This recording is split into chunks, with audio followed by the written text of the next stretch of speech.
Jacinta Nampijinpa Price tells National Press Club the Voice to Parliament proposal is built on lies.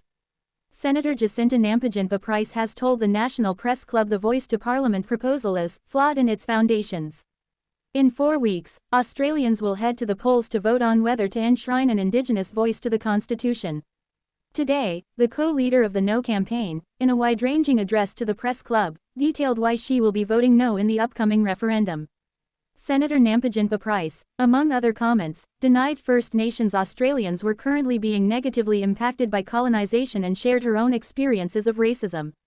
The Voice is built on lies and an aggressive attempt to fracture our nation's founding document and divide the country built upon it, she said. That division has now seen the No campaign branded as being base racism.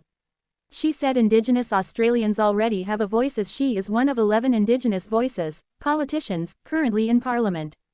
I will not accept the lie, the rationalization of many Indigenous voices of the Yes campaign, who suggest our democratically elected voices are redundant because we belong to political parties, she said. We are being asked by a few elites to enshrine it, the voice within our constitution, without knowing its functions or powers. The Voice to Parliament is proposed to be an advisory body of 27 Indigenous peer-elected leaders who would comment to the government on policy and issues that affect them. Senator Nampijinpa Price rejected that the Voice would be an advisory body for Indigenous Australians.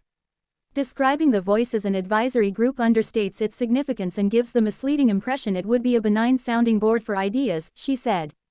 Speaking of the constitutional change proposed, Senator Nampijinpa Price said, "Our nation's rule book belongs to every Australian.